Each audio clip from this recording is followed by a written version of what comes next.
하진아, 이거 좀 접어줘.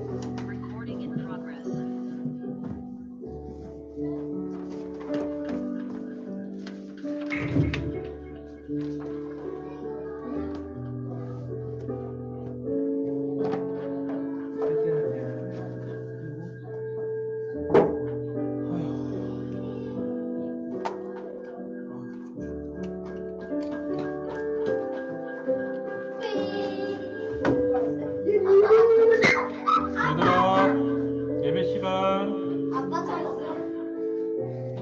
근데 아빠 찾았었다가 아빠가 죽을 텐데.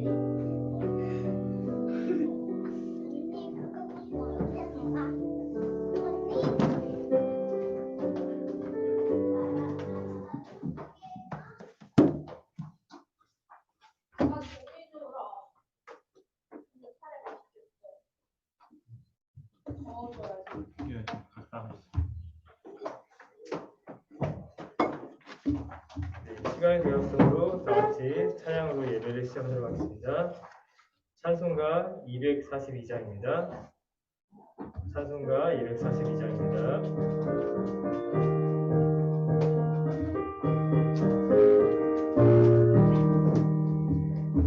지가 장미꽃같이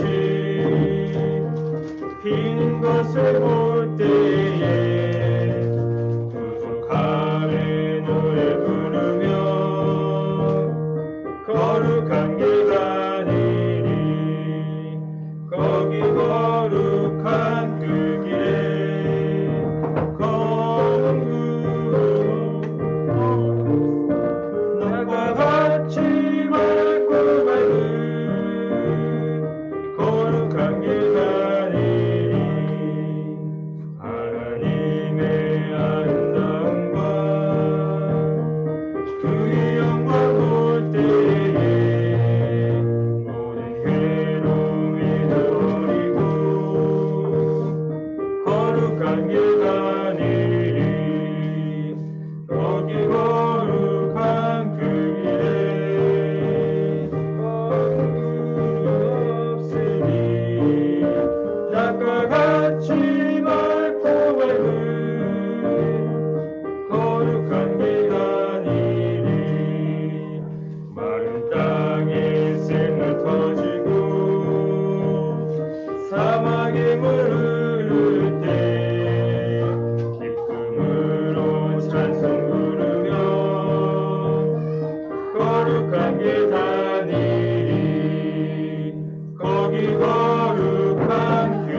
같이 맑고 맑은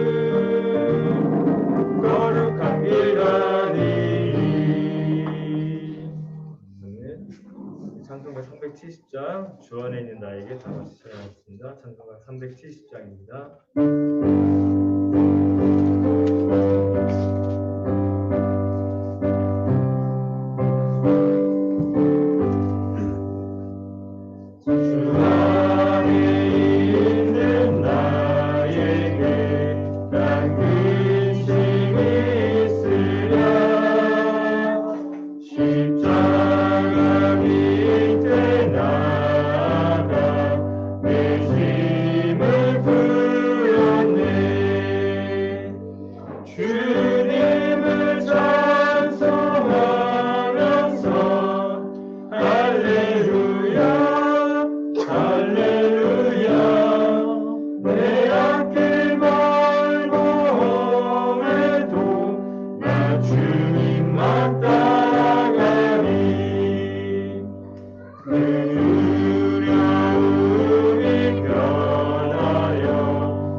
은사를 주셔서 충만하게 누릴 수 있는 복을 허락하신 주님을 저희 시간에 묵상하며 오직 그런 하나님께만 저희가 영광을 돌리고 그 예배에 집중할 수 있게 하나고 그 말씀 전하시는 담임 목사님에서 다 같이 기도로 나가겠습니다. 하나님 감사합니다. 하나님 주님 감사합니다.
여호와를 즐거워하라.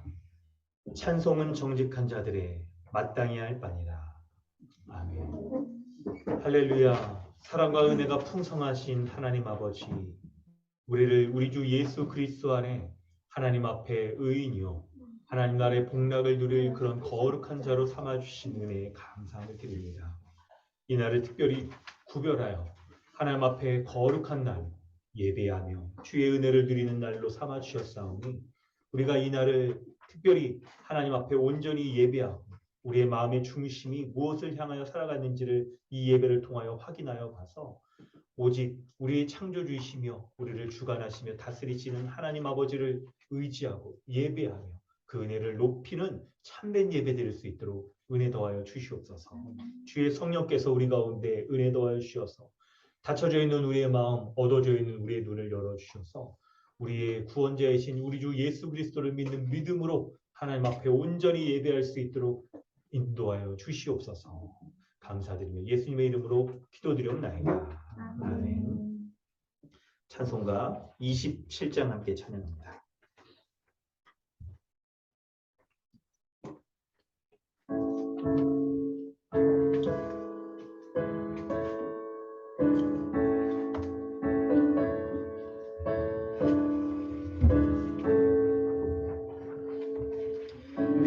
빛나고 높은 보좌와 그 위에 앉으신 주 예수 얼굴 영광에 해같이 빛나네. 해같이 빛나네.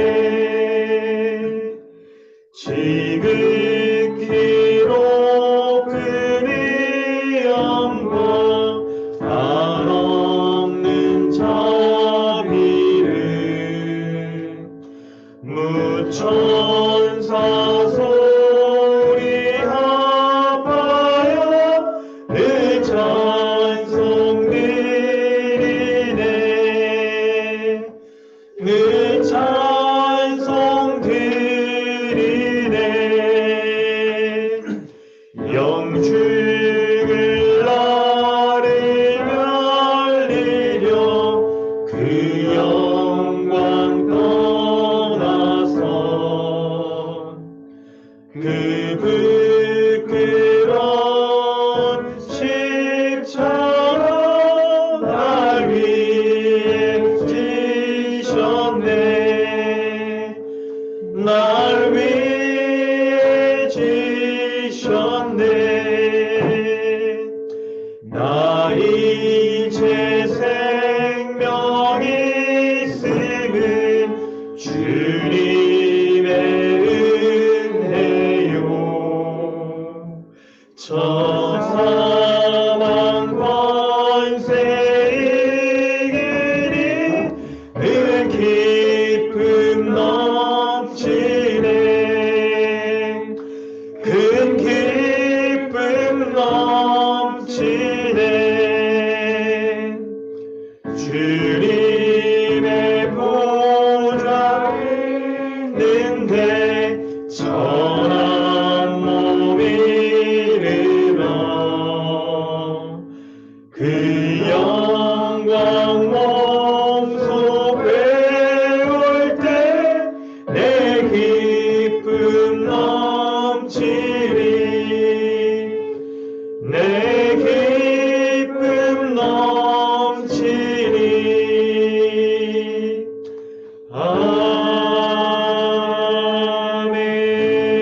아멘. 주보를 참고하셔서 사도신경으로 신앙을 고백하고 주기도문으로 기도하겠습니다. 나는 전능하신 아버지 하나님 천지의 창조주를 믿습니다. 나는 그의 아들 유일하신 아들 우리 주 예수 그리스도를 믿습니다. 그는 성령으로 잉태되어 동정녀 마리아에게서 나시고 본디오 빌라도에게 고난을 받아 십자가에 못 박혀 죽으시고 장사된 지 사흘 만에 죽은 자 가운데서 다시 살아나셨으며 하늘에 오르시어 전능하신 아버지 하나님 우편에 앉아 계시다가 거기로부터 살아있는 자와 죽은 자를 심판하러 오십니다. 나는 성령을 믿으며 거룩한 공교회와 성도의 교제와 죄를 용서받는 것과 몸의 부활과 영생을 믿습니다. 아멘. 하늘에 계신 우리 아버지여, 이름이 거룩히 여김을 받으시오며 나라가 임하시오며 뜻이 하늘에서 이루어진 것 같이 땅에서도 이루어지이다. 오늘 우리에게 일용할 양식을 주시옵고 우리가 우리에게 죄 지은 자를 사하여 준 것 같이 우리의 죄를 사하여 주시옵고 우리를 시험에 들게 하지 마시옵고 다만 악에서 구하시옵소서. 나라와 권세와 영광이 아버지께 영원히 쌓옵나이다. 아멘. 하이데베르그 교리문답은 113, 114, 115 문답입니다. 제10계명 내 이웃의 집을 탐내지 말라. 제10계명에서 하나님께서 원하시는 것은 무엇입니까? 하나님의 계명 어느 하나에라도 어긋나는 지극히 작은 욕망이나 생각을 조금도 마음에 품지 않는 것이고 언제든지 우리 마음을 다하여 모든 죄를 미워하고 모든 의를 좋아하는 것입니다. 그런데 하나님께 돌아온 사람이 이 계명들을 완전히 지킬 수 있습니까? 아닙니다. 가장 거룩한 사람이라도 이 세상에 살 동안에는 이러한 순종을 겨우 시작했을 뿐입니다. 그러나 그들은 굳은 결심으로 하나님의 일부 계명만이 아니라 모든 계명을 따라 살기 시작합니다. 이 세상에서는 아무도 10계명을 완전히 지킬 수 없는데 하나님께서는 왜 그렇게 엄격히 10계명을 설교하게 하십니까? 첫째, 평생 동안 우리의 죄악된 본성을 더욱더 알게 되고 그리하여 그리스도 안에서 사죄와 의로움을 더욱더 간절히 추구하도록 하기 위함입니다. 둘째, 이 세상의 삶을 마치고 목적지인 완전에 이를 때까지 하나님의 형상으로 더욱더 변화되기를 끊임없이 노력하고 하나님께 성령의 은혜를 구하기 위함입니다. 아멘. 이 시간에 우리 함께 기도하겠습니다.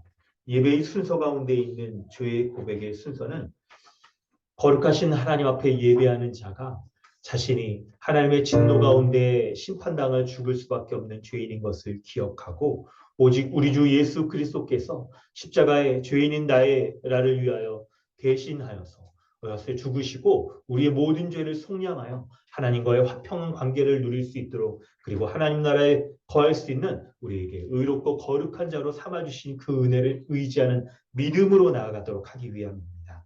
이런 하나님의 은혜의 방편을 기억하면서 우리가 이 시간 기도할 때 한 주간 우리의 삶을 돌아보아 또한 예배 가운데 나아가기 합당치 못한 우리의 모습을 돌아보아 우리가 하나님 앞에 합당하지 못한 그런 사람이었던 것을 기억하고 그 은혜를 오직 우리를 예수 십자가로 말미암아 우리를 구원하여 주시고 예배의 자리로 불러주신 하나님의 은혜를 의지하는 믿음으로 주님 앞에 감사함으로 나아가기 원합니다.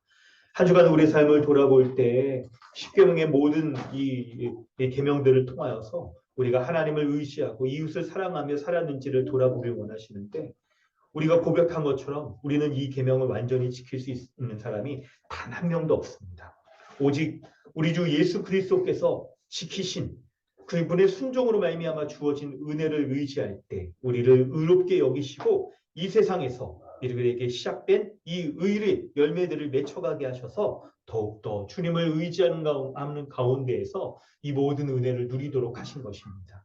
그런 은혜를 누릴 수 있게 해달라고 우리의 합당치 못한 모습들을 죄로 인정하고 회개하며 돌이키고 예수 그리스도의 십자가의 은혜를 의지하여 그 의로움의 은혜의 선물을 우리에게 더하여 주시고 그 의의 열매를 맺게 해달라는 그런 은혜 기도를 이 시간 하기를 원합니다. 함께 기도하겠습니다.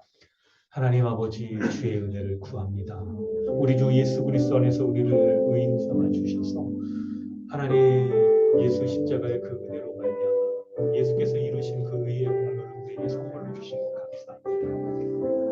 날마다 의인으로서 합당한 의를 누리게 알려주시고 그 은혜를 구하며 주님 앞에 서게 하시고 우리 나갈 수 있도록 하나님 함께 해주시기 바랍니다. 주의 은혜를 구하며 주님 앞에 나아가 아버지의 은혜 가운데 날마다 사는 자 되게 하시고 그 은혜 가운데 사는 자 될 수 있도록 하여 주시고 그 은혜로 인하여 주님 앞에 살아가는 자 될 수 있도록 인도하여 주시옵소서. 아버지의 은혜를 구하며 주님 앞에 섭니다. 늘 설 수 있도록 하여 주시고 설 수 있도록 인도하여 주시옵소서. 우리 아버지의 은혜를 구하며 주님 앞에 나아갑니다.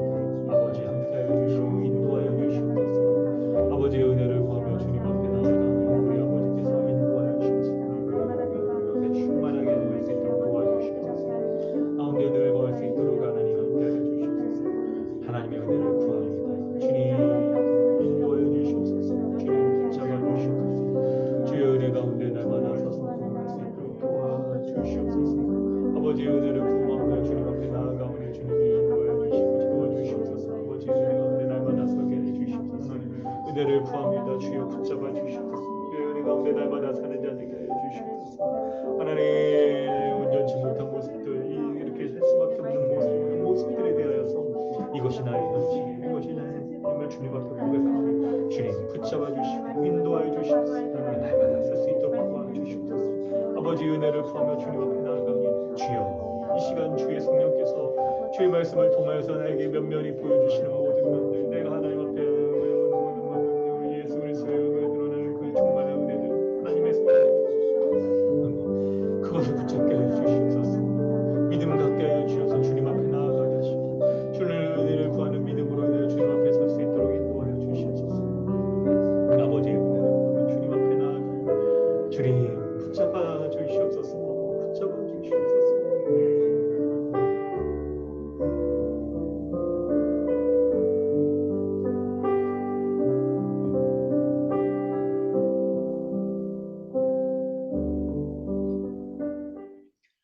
하나님 아버지 주님의 은혜에 감사드립니다. 하나님께서 참으로 죄인된 우리를 하나님의 공의의 심판을 그 심판을 예수 그리스도께서 대신 담당하게 하셔 주셔서 우리를 하나님 앞에 의롭고 거룩한 자로 여겨 주시니 하나님의 크신 은혜에 감사함을 드립니다. 하나님의 거룩한 성품을 닮아 예수 그리스도께서 우리에게 선물로 주신 그 의의 열매를 맺을 수 있는 우리에게 거룩한 하나님 나라 백성 삼아 주신 거 감사합니다. 한 주간 우리의 삶을 돌아볼 때 우리의 삶에 있어서 기뻤던 부분들, 슬펐던 부분들, 아프고 참으로 우리에게 삶에 이렇게 소망을 또한 갖게 하신 그런 부분, 이 모든 것이 예수 그리스도 안에서 우리에게 주신 하나님 나라 백성의 합당한 삶을 살아가라고 우리에게 주신 것임을 우리가 믿음으로 고백합니다. 우리의 연약함과 악한 모습 가운데 주님의 십자가의 공로를 의지하는 믿음 갖게 하여 주시고 그 믿음으로 말미암아 의의 열매가 우리 삶 가운데 이미 시작되었고 현실에서 맺히고 있고 장래에 완전하게 성취될 것을 바라보는 이런 믿음 더하여 주시니 감사합니다. 믿음으로 살게 하여 주시고 믿음으로 주님 앞에 예배하며 감사하게 하시고 믿음으로 우리의 삶 가운데 주님 주시는 은혜의 열매들이 충만하게 맺히는 그런 하나님 나라 백성으로서의 예배와 삶이 될 수 있도록 인도하여 주시옵소서. 감사드리며 예수님의 이름으로 기도드립니다. 아멘. 찬송가 268장 찬양한 후에 이상아 자매님 기도해 주십니다.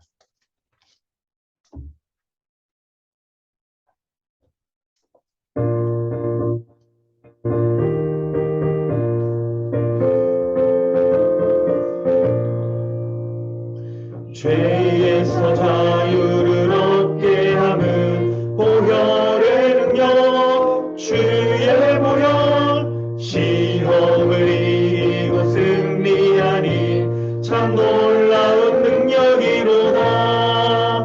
주의 보혈 능력이 있도다. 주의 피 믿으오. 주의 보혈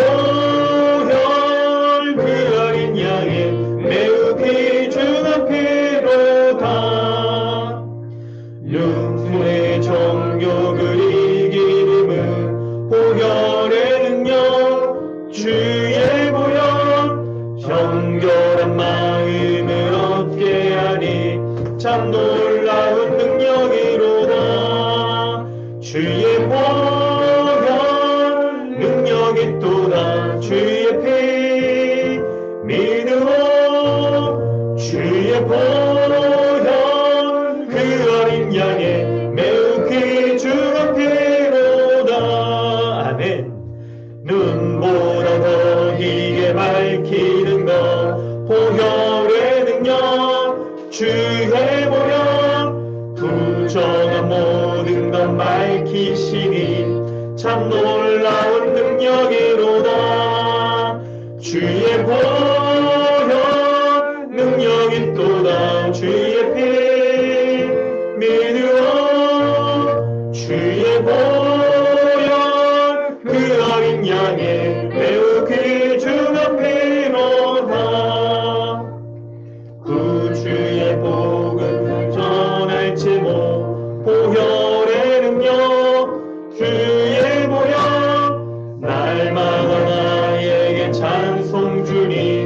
참 놀라운 능력이로다.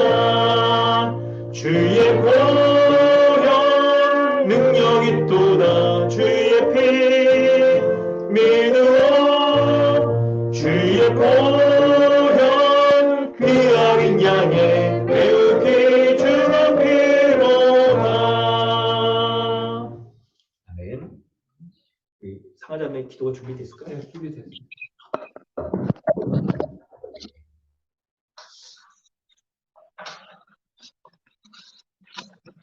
기도하시겠습니다. 사랑과 은혜가 풍성하신 하나님 아버지, 우리를 눈동자같이 지켜주셔서 믿음의 선한 가운데 하나님 마음을 지키며 살아가게 하심을 감사드립니다. 한 주간 하나님 나라의 백성으로 복음에 합당하게 살았는지를 돌아보며 하나님의 말씀에 순종하며 예수님의 주되심을 인정하지 않고 내가 내 인생의 주인이 되려 했던 모습을 회개하오니 우리를 불쌍히 여겨 주시옵소서.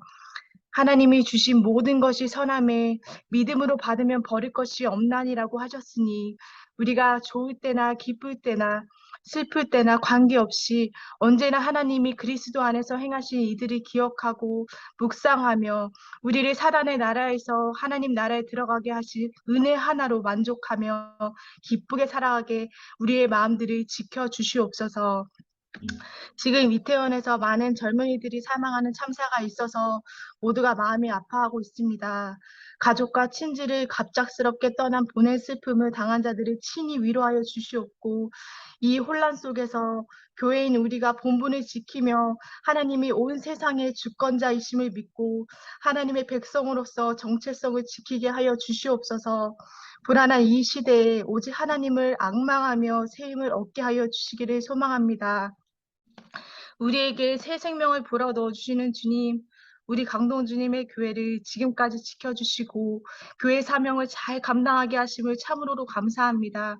오직 주께서 하셨음을 주님의 은혜였음을 기억하며 온전히 우리의 것들을 비우고 우리 한 사람 한 사람 주님의 뜻대로 하나님 앞에 온전히 순종하며 하나님 앞에 겸손함으로 참된 믿음 가운데 살아가는 공동체가 되게 하여 주시옵소서. 우리 교회를 또한 기억하여 주시사 교회의 3대 사명인 말씀, 양육, 선교의 사명을 다하여 우리 교회 모든 성도들이 한 마음 한 뜻으로 하나님 말씀으로 하나 되고 늘 기도하게 하여 주시옵소서. 우리 아이들을 위해 기도합니다. 어려서부터 교회만이 참된 소망이며 오직 예수님 안에서만 삶의 목적이 있음을 경험하며 믿음 가운데 잘 성장하게 하여 주시옵소서.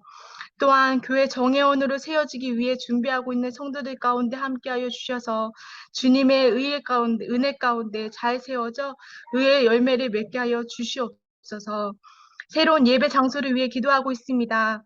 선하신 계획 가운데 선하신 방법대로 이끌어 주실 것을 온전히 맡기며 또한 신뢰하며 나아가오니 인도하여 주시옵소서.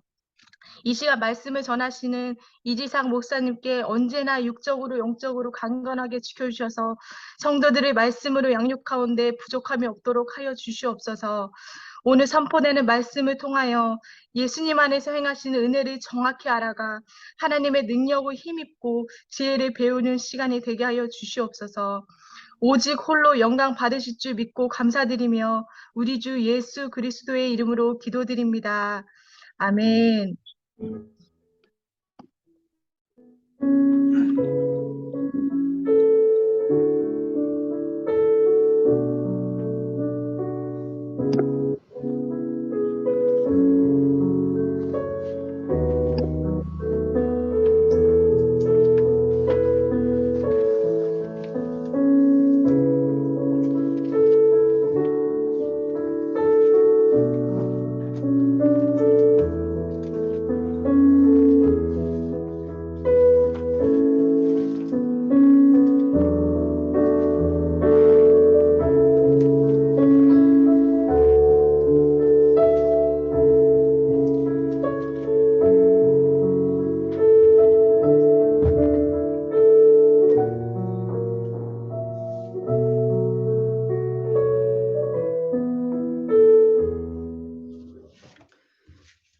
하나님께서 오늘 우리에게 주시는 말씀은 누가복음 4장 1절부터 15절까지 말씀입니다.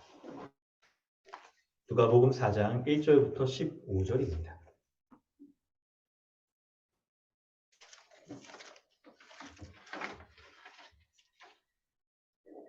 예수께서 성령의 충만함을 입어 요단강에서 돌아오사 광야에서 40일 동안 성령에게 이끌리시며 마귀에게 시험을 받으시더라. 이 모든 날에 아무것도 잡수시지 아니하시니 날수가 다함에 줄이신지라. 마귀가 이르되 내가 만일 하나님의 아들이거든 이 돌들에게 명하여 떡이 되게 하라. 예수께서 대답하시되 기록된 바 사람이 떡으로만 살 것이 아니라 하였느니라. 마귀가 또 예수를 이끌고 올라가서 순식간에 천하만국을 보이며 이르되 이 모든 권위와 그 영광을 내가 내게 주리라. 이것은 내게 넘겨준 것이므로 내가 원하는 자에게 주노라. 그러므로 내가 만일 내게 절하면 다 내 것이 되리라. 예수께서 대답하여 이르시되 기록된 바 주 너의 하나님께 경배하고 다만 그를 섬기라 하였느니라. 또 이끌고 예루살렘으로 가서 성전 꼭대기에 세우고 이르되 내가 만일 하나님의 아들이거든 여기서 뛰어내리라. 기록되었으되 하나님이 너를 위하여 그 사자들을 명하사 너를 지키게 하시리라 하였고 또한 그들이 손으로 너를 받들어 내 발이 돌에 부딪히지 않게 하시리라 하였느니라. 예수께서 대답하여 이르시되 주 너의 하나님을 시험하지 말라 하였느니라. 마귀가 모든 시험을 다 한 후에 얼마 동안 떠나니라. 예수께서 성령의 능력으로 갈릴리에 돌아가시니 그 소문이 사방에 퍼졌고 친히 그 여러 회당에서 가르치심에 무사람에게 칭송을 받으시더라. 아멘. 할렐루야. 오늘도 예배 자리에 오신 여러분 환영합니다. 우리 앞뒤 분들 서로 인사하겠습니다. 반갑습니다. 아유 오시느냐 고생 많으셨어요. 오늘 차가 많이 붙고 그래가지고 어서 오세요. 좋습니다. 네. 오늘 우리 말씀 함께 나누도록 하겠습니다. 네, 여러분 우리 지역 모임 또 이번 달 또 이렇게 새로 바뀌어서 하죠. 지역 모임에서 우리 인도자들 호스트 우리 맡아서 하시는 분들 잘 해주시고 그리고 또 지역 모임에서 풍성한 나눔 될 수 있도록 설교 말씀을 잘 적어주세요. 여러분 적고 한 주 동안도 계속 말씀으로 좀 묵상하고 돌이키고 여러분 그러시면 좋을 것 같습니다. 특별히 이렇게 누가복음 우리 지난주부터 1장부터 우리 그 끝장까지 말씀들 24절 말씀들 쭉 보면서 우리 전체 살핀 다음에 중요한 본문들만 이렇게 살펴보고 있어요. 살펴보고 있습니다. 그래서 지난주는 세례 요한이 하는 일이 예수님이 오실 것을 예비하는 사람인데 어떤 세례 요한이 어떤 사람이길래 예수님을 이렇게 딱 하는가 하는 게 예수님에 대해서 좀 우리가 잘 알 수 있는 부분이 있다 하는 것을 살펴봤고요. 그리고 오늘은 예수님이 그 다음 순서대로 말한다면 여러분 뭐가 되면 좋겠어요? 예수님 탄생하시면 좋겠는데 아유 그쵸 우리 날씨도 추워지고 어젯밤에 영하였더라고요. 겨울이 가까워서 하면 좋겠는데 성탄절에 또 해야죠. 그때 하고 예수님 태어나신 다음에 예수님이 사단에게 유혹받으시는 모습을 오늘 살펴보거든요. 오늘 누가복음 4장은 예수님이 사탄에게 유혹받으시는 모습을 우리가 살피려고 하는데요. 여러분 사실 오늘 본문 말씀을 이렇게 여러분 보시면 이 오늘 본문이 참 이 많은 사람들에게 이 본문의 내용과 메시지가 영감을 주어서 아주 유명한 화가들이 이 오늘 본문을 가지고 이렇게 성화, 예수님에 대해서 그림 그리는 것도 여러분 아실 거예요. 그런 모습도 떠올려서 생각해 보시면 오늘 본문의 의미를 우리가 좀 더 잘 살필 수 있을 것 같은데요. 오늘 본문을 특별히 세 부분으로 볼 때 1절, 2절, 그리고 3절부터 12절, 그리고 14, 15절 말씀을 이렇게 좀 살펴보려고 합니다. 근데 이게 좀 살피는데 이게 성격을 여러분 있죠. 이게 만약 누가복음을 제가 처음 설교하면 그 아주 있죠. 우리 세 가지 예수님이 받으신 시험에 대해서도 잘 살펴볼 텐데 전체 큰 틀에서 좀 설명을 좀 하도록 하고요. 궁금하신 분들은 2년 2개월 전에 9월 며칠인가 그때 살펴보시면 있는데 저도 생각해보고 여러분도 더 이렇게 할 필요가 있으면 다음 주에 이어서 하겠는데 이 본문을 우리가 3주간에 걸쳐서 했더라고요. 그러니까 굉장히 좀 의미가 있는 중요한 본문들이고 우리가 흔히 이 본문을 세 가지 시험의 성격에 대해서만 그리고 우리가 받는 시험에 대해서만 적용하는데 그것도 참 중요하죠. 근데 이제 보다 큰 틀에서 이 예수님의 시험의 성격이 뭐냐 하는 것들을 살피는 게 굉장히 좀 우리에게 중요할 것 같아요. 그런 면에서 좀 더 살펴보도록 하겠습니다. 1절, 2절을 보면 예수께서 성령의 충만함을 입어 요단강에서 돌아오셔서 그래서 요 사단에게 시험을 당하신다는 말씀이 있어요. 그럴 때 여러분 성경을 우리는 굉장히 본문 중심적으로 해석을 잘 이해를 해야 된다는 것을 잘 알고 있죠. 요단강에서 돌아오신다는 내용이 어떤 의미가 있을까요? 이게 예수님이 당한 시험의 성격을 아주 초반에 본문 시작할 때 1절 초반부에 아주 잘 보여주는 거예요. 그래서 여러분 그렇죠. 공부 잘하는 학생들이 이게 지금 포인트라고 얘기를 하는 거야. 이게 시험 본다면 이건 시험에 나오는 거다. 이런 거죠. 그래서 여러분 그걸 좀 살펴보는 게 중요한데 본문 어디로 연결되냐면 바로 앞장에서 세례요한이 사역을 시작합니다. 회개의 세례를 주는 사역을 해요. 3장 3절이에요. 성경을 이렇게 찾아가 보면서 이렇게 설명을 좀 해보도록 할게요. 누가복음 3장 3절을 보면요. 요한이 요단강 부근 각처에 와서 죄사함을 받기는 회개의 세례를 전파하니라고 말했는데 요한의 세례의 성격이 뭐라고요? 죄사함을 받게 하는 회개의 세례라고 말하는 거예요. 하나님 앞에 나아가 하나님의 백성 될 수 있는 자는 그의 죄의 문제를 해결할 수 있어요. 하나님 앞에 의롭다라고 인정받는 자가 하나님 앞에 나아갈 수 있는데 그런데 이런 죄사함을 받게 하는 것은 바로 세례 요한이 주는 이 회개의 세례를 통해 자신이 죄인인 것을 알고 세례 요한이 지목하는 구원자인 예수 그리스도를 믿고 회개하는 자가 구원을 받을 수 있게 되는 거예요. 그럴 때 여러분 이 세례받는 대상은 그럼 누굽니까? 죄인인 사람이 받는 거예요. 죄인인 사람. 그래서 죄인인 사람이 이렇게 회개를 받으면 6절에 어떤 사람이든지 세례 요한이 지목하는 예수가 그리스도라는 것을 믿고 회개하는 자는 모든 육체가 하나님의 구원하심을 보는 이 구원을 받게 되는 거예요. 그래서 세례 요한이 사람들에게 이 회개의 세례를 전했던 것입니다. 그렇다고 한다면 여러분 4장 1절로 돌아와서 예수님이 요단강에서 돌아오신다는 것은 세례를 요한에게 받고 지금 이제 딱 오시는 거예요. 이제 세례를 받으시는 겁니다. 시험을 당하시는 건데 예수님이 어떤 분이라는 걸 보여주는 거예요. 세례 받는 곳에서 딱 드러나죠. 바로 회개를 해야 되는 죄인으로서 예수님이 세례를 받으신 거예요. 여러분 예수님을 우리는 흔히 생각할 때 하나님의 아들, 신적인 존재, 초월적인 존재, 영광과 능력이 충만한 분으로 흔히 이렇게 생각하죠? 여러분 맞아요. 그런데 성경 본문에서 지금 적어도 이 본문에서 말하는 예수님은 바로 죄인과 똑같은 모습으로 회개의 세례를 받으신 그런 사람이었던 거예요. 죄인인 사람이었던 거예요. 그 예수님께서 사단에게 시험을 받으시는 거예요. 사단에게 시험 받을 때 예수님은 어떤 존재예요? 그러면 신적으로 능력이 충만한 메시아, 하나님의 아들로서의 시험을 받으시는 걸까요? 아니면 바로 사람과 같은 모습. 사람 같은 모습이 아니라 온전한 사람으로서 죄인으로서 심판을 받으신다는 거예요. 그래서 예수님이 광야에서 40일 동안 이제 시험을 받으시는데 그런데 이제 성령의 충만함이라는 게 성령이 이끌린다는 게 2번이나 강조되어져서 중요한 의미겠죠. 그건 좀 나중에 얘기할게요. 2절에 보니까 이제 마귀에게 시험을 받으시더라 라고 말할 때 시험 받으시는 예수님의 상태가 어땠냐면 이 모든 날 동안 40일 동안 아무것도 잡수시지 아니하시니 날수가 다음에 줄이신지라. 예수님이 음식을 먹지 않고 줄인다는 말을 2번이나 강조하고 있는 거예요. 여러분 한번 생각해 보세요. 예수님이 이 40일 동안 시험 받으실 때 금식하신 거잖아요. 금식 진짜.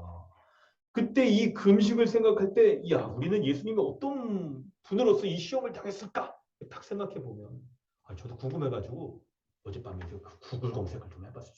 명화 이런 게 딱 떠올라가지고 누가 어떤 화가들이 그런 애 때 한 명이 아니죠. 여러 명 사람들이 그러는데 보티첼리 혹시 아세요? 모르세요? 어떡하지? 알 거라 생각하고 막 여러분에게 지금 말하려고 했는데 모른다 그러면. 근데 여러분이 한 번쯤이라도 예수님이 그 시험 받는 그림을 보신 적이 있다고 한다면, 아니 오늘이라도 궁금해서 이따 점심 때라도 검색해 보면 어떤 그림들을 찾을 수 있냐면, 그 구글 이미지 검색에 다 찾으면 예수님이 시험 받는데 마귀가 옆에서 이렇게 막 예수님이 이렇게 옆에서 막 이렇게 유혹하는 모습이 나오고 막 그러거든요. 그리고 예수님이 돌을 딱 들고 있는데 돌이 빵처럼 생겼어요. 그래서 진짜 막 먹고 싶을 정도로 빵 어떻게 할 때 잘 만들어. 그럴 정도 이 유혹의 그게 그 강도가 정말 이게 대단했다는 걸 보여주는데, 근데 시험 받는 예수님의 모습을 화가들이 어떻게 그리냐면, 예수님 뒤에 수강이 있어요. 이렇게. 뒤에 조명이 아직 뭐가 있나 봐요. 그리고 그냥 예수님이 고고한 표정으로 이렇게 40일 동안 금식을 하시면서 시험 당하는데 고고한 표정으로 이렇게 시험을 막 담대하게 물리치시는 모습들이 이미지 검색에서 많이 찾아볼 수 있을 거예요. 근데 어떤 그림은 진짜 매우 사실적으로 그려놓은 그림이 있더라고요. 예수님이 어떤 모습이었을까요? 40일 동안 굶주렸다는 게 본문에 2번이나 강조되었듯이 그걸 살려낸 거예요. 그래서 예수님이 굉장히 초췌한 모습. 40일 동안 금식하면 여러분, 남자들은 수염도 많이 나잖아요. 덥수룩하게 해가지고 막 머리도 40일 동안 안 감아보세요. 어떻게 되는지 아시죠? 떡져가지고 그냥 산발이 되고 그냥 날린 거죠. 막 그냥 얼굴도 막 떼꾸무리고. 이런 리얼리티한 모습으로 예수님이 사단에게 시험당하셨다는 것을 보여주는 그림이 하나 발견했어요. 근데 여러분, 이 많은 예수님이 고관 모습으로 막 얼굴도 수염도 안 자라. 밥을 안 먹는데 수염을 면도를 하셨나? 아니 그건 이제 약간 안 어울리는데, 과미하고. 그런데 이런 모습으로 이렇게 딱 이렇게 한 모습이 둘 중에 어느 게 더 여러분 리얼리티에 가까울까요? 어느 게 본문의 흐름에 더 적절할까요?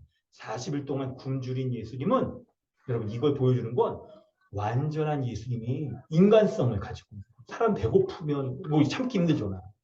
저도 아침 먹었는데 벌써 배고픈 건가, 지금 목이 마른 건가, 배고프면 막 짜증나고 막 그러거든요. 저는 약간 예민해서 아시죠? 그런 기분. 그래가지고 막 배고프고 막 그래가지고 막 그런데 40일이나 굶고 얼마나 지금 예민해지고 막 정말 돌을 떡으로 바꿔 빵으로 바꿔 막 먹고 하는 그런 강도의 유혹을, 그럴 정도의 유혹을 당하셨을 거예요.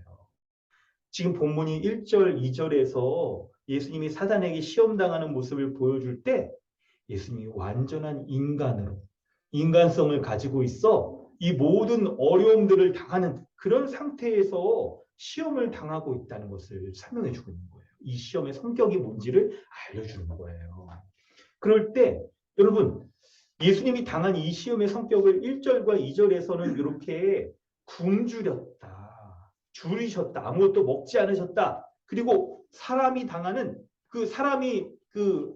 죄인인 사람이 당하는 세례도 받으셨다라고 하는 것에서 완전한 인간으로서 시험당하신 것을 이렇게 설명하는데, 여러분 이제 누가복음은 우리가 처음이 아니고 이 본문을 2번이나 그것도 예전에 3차례나 이렇게 설교를 딱 들었으니까 이 본문이 말하고 있는 의미를, 보다 충만한 의미를 누가복음 이 장에서만이 아니라 성경 전체에서 살펴볼 수 있는 그런 이제 준비가 된 거예요.